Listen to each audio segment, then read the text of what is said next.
Thank you, Sam. Okay, let me just get my presentation going. So thank you for inviting me, first of all. And sorry, I'm not in. Thank you for inviting me. And I will actually have, I think, the easiest part because I get to talk about an element that belongs to open science, but let's say also predates it. This is something that's been talked about for a very long time. Maybe we can trace it back to the first reporting guideline, which is the CONSORT in 2005, I think, or 2007. So anyway, more older than the other initiatives.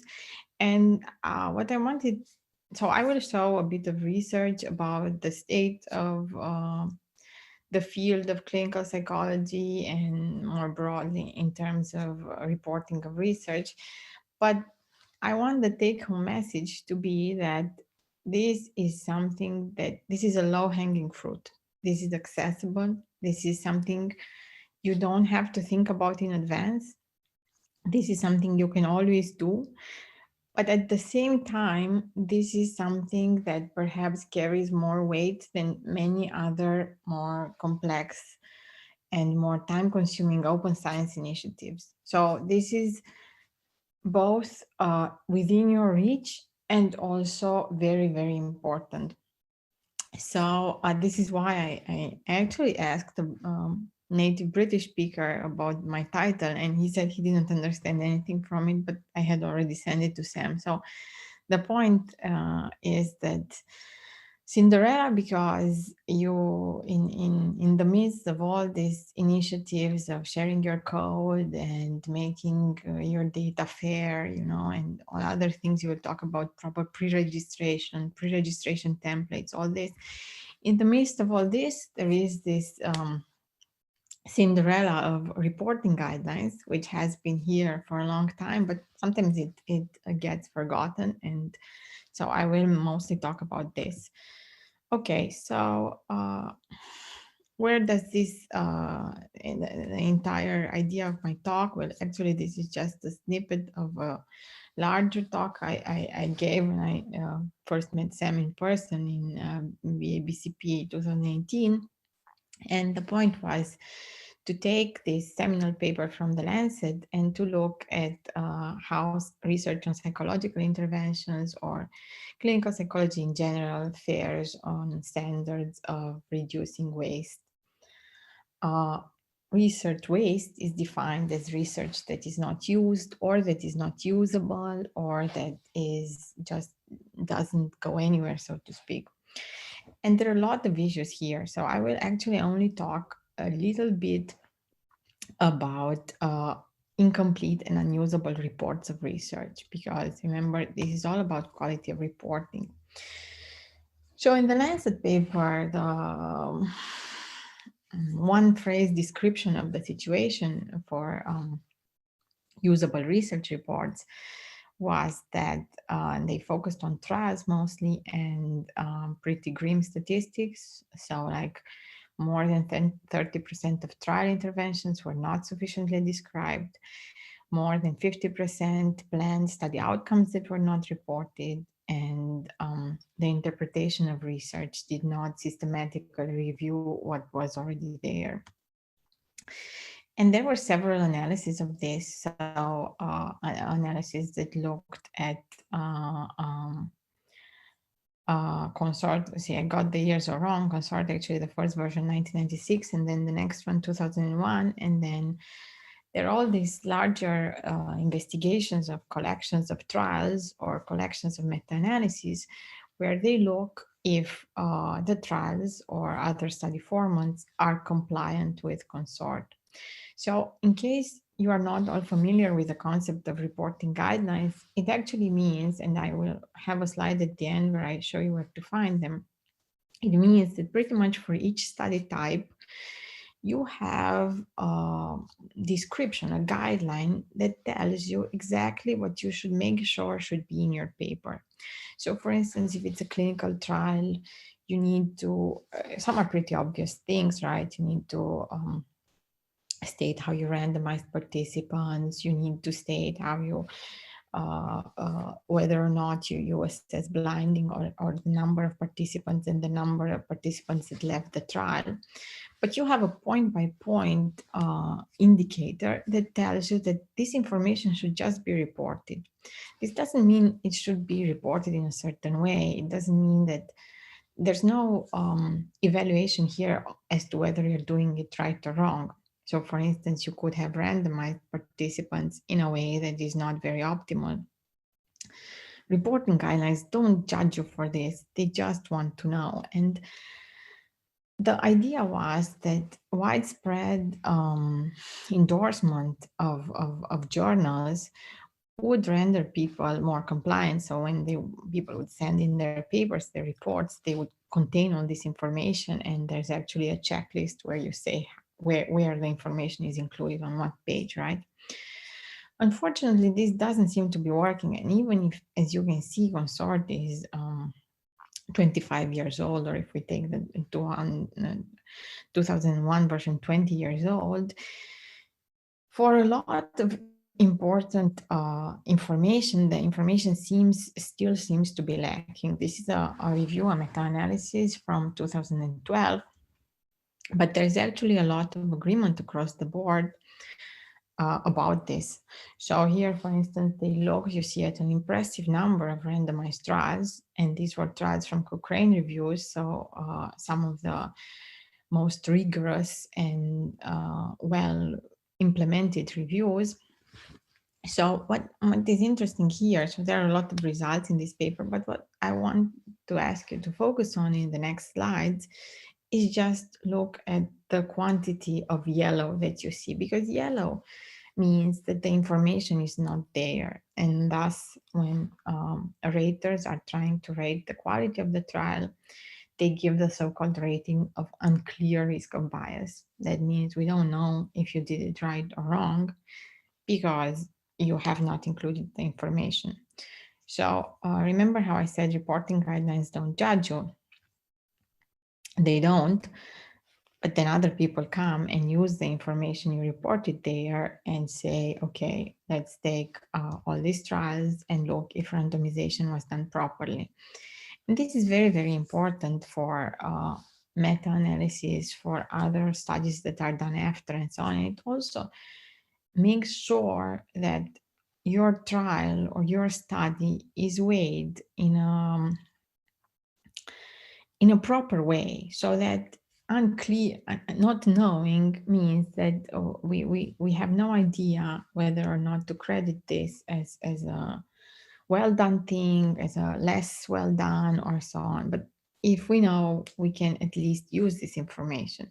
So again, I share the idea, and I like this buffet metaphor a lot. And I also think open science risks alienating people by being very, very dogmatic and very punitive. And so you just need to keep in mind when you're approaching this, this is just one part of it. And in fact, none of us, or very few of us, the ones, who are here speaking about how open science is important, we're not doing everything at the highest standards. We're just doing our best. So please see this as just a bonus and something that you do to help others use your research better, but not something that you do to be evaluated. Okay, so I said follow the yellow. So as you can see, these are the criteria for risk of bias, which are criteria on which a trial is judged as having risk or bias or not. I will not go into details here. Some of you might be aware of this, but for instance, blinding of outcome assessors. So the people who assess, let's say they use a depression scale like the Hamilton depression scale, Hamilton rating scale for depression, and then do the raters know from which group the patient comes from or not.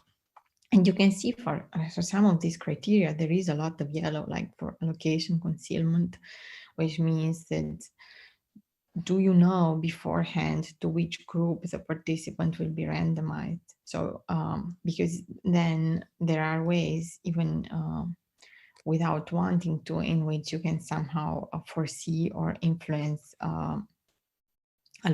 allocation to groups. So you see a lot of yellow, but this is a field, a study on more than on all fields basically on which Cochrane's reviews were conducted. You see an enormous number of trials. So maybe it's more interesting to look what's happening in our garden.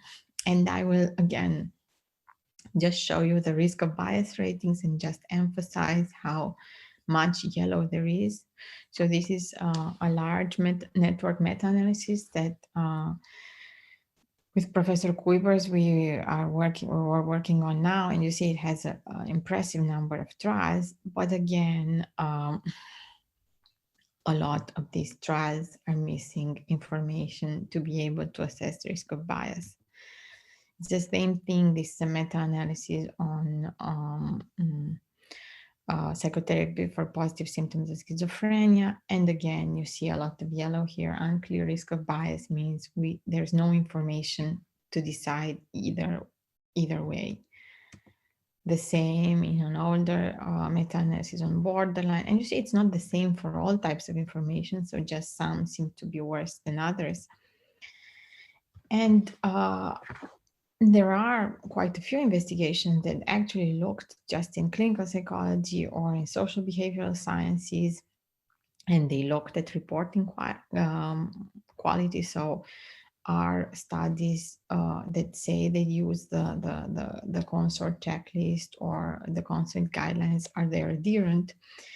And you can see this is from 2013, but I'll show you in a minute that things are not necessarily better. But you see that really important information seems to be missing. So for instance, the first CONSORT criteria is that if you have a randomized trial, you should say that in the title.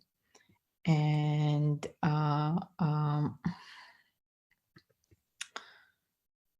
20% put this information in the title. So this is so basic that you wonder about why people are not doing it, and possibly, probably the most important reason is that people are not aware that something so easy is so important. So you think, why does it matter that it says in the title of randomized trials that it's a randomized trial? I mean, you read the paper and you find out, right? Who cares? It's in the title. Actually, this is very important because when trying to include information for a meta-analysis, you need to systematically search. And then if you're looking for randomized trials, you often use this keyword. So if it's not in the title, or at least in the abstract, you might miss this. So this is everything here is actually information that is very, very important for the ones that come after you and want to use your paper. So things were not great in 2013. They were also not great in 2019. And here we did something a bit different. So we actually looked also at what journals are asking. So what are journals asking from the authors? Again, to try to understand where is the problem. So why is adherence to reporting guidelines not improving, not 100%, in fact, right? So I won't go into all the details, just follow the endorsement of reporting guidelines. You see that 28 of the 60, these were the first two quartiles by impact factor. So these are the top journals in clinical psychology. And you see that only half endorsed reporting guidelines. And from these, even for randomized trials, so the CONSORT, the one that has 20 or 25 years, only in 18 cases was the use of the guideline mandatory. For meta-analysis, even worse. So this just shows you best practice journals, and you see it's not journals with higher impact factor are a bit better, but not so much better. And again, the majority is orange, so not best practice. So one part of the problem is perhaps the journals are not consistently asking for this, and probably if they're not asking for this and they're not making it mandatory, it's very unlikely that they're checking for it. So in fact, when we looked at a sample of articles, and here we just took the journals that were best practice, so they had at least 4 of these criteria of openness that we assessed. And again, you see our interest adherence to reporting guidelines is very poor, 20%. And in a way, it probably makes a lot of sense, because if you're not asked about it by the journal, you perhaps are not even sent to the relevant guideline. You're not told, well, don't forget to put your information following the CONSORT guideline, and here is the link to the CONSORT. Then you are less likely to look for it yourself. And I'm just giving the example of the CONSORT, which is the guideline for randomized trials, but there are several others. In fact, for any trial design, I will show you in a minute. This will be the final part of my talk. So here we basically in this paper, well, it's more general, but I will just look at the reporting quality part. We actually took the Lancet criteria and so the research waste criteria, and tried to give an idea of how the field of psychological interventions is doing. So we analyzed each of the 5, and I'll just stop at the part with reporting. So we have a lot of really good, not only really good reporting guidelines, but reporting guidelines that are for us. We have now an extension of the CONSORT that is designed for social and psychological intervention trials. So, because one might think, okay, but a lot of things that apply to medical trials, like participant blinding, right, are just irrelevant for trials of social and psychological interventions, where we most often can't do this. And we have an extension of the CONSORT that is applied for this. I mostly talked now in general, but when we talk about reporting guidelines, we also mean reporting of the method. And this is very, very important for others to be able to know exactly what you do. And this is not something that is important just for people who want to replicate your paper. And let's be serious, at least in intervention research, few people really want to replicate papers, because intervention research is very, very time consuming and there are no budgets for this. It matters particularly for people who want to understand what you did, so that they can be able to look at potential variables that might influence the effect, like effect modifiers or moderators, or they just want to group this information together and understand where this kind of intervention was used, on whom, how did you select participants. So again, we have here, I also put the link here, and I mean, I'm sure if it's not already there, it can be added to Sam's document. So this is the Bible of the reporting guidelines. They're all here. You don't need to search any further. You just go to the Equator Network and they have a library. You just look at your study type. Most of your studies will be integrated as if they're intervention studies and randomized trials, or observational studies, or maybe you'll be doing systematic reviews, qualitative research. And you have the main guideline, and then you have all the extensions that might fit your particularly domain better. And for each, you just have a checklist, a guidance document that tells you what information needs to be reported. So you need to make sure that it's in the paper. It's doesn't matter if you finished your research, if you are starting your research, you always have this information by virtue of doing that research, right? So this is all just about telling others about it.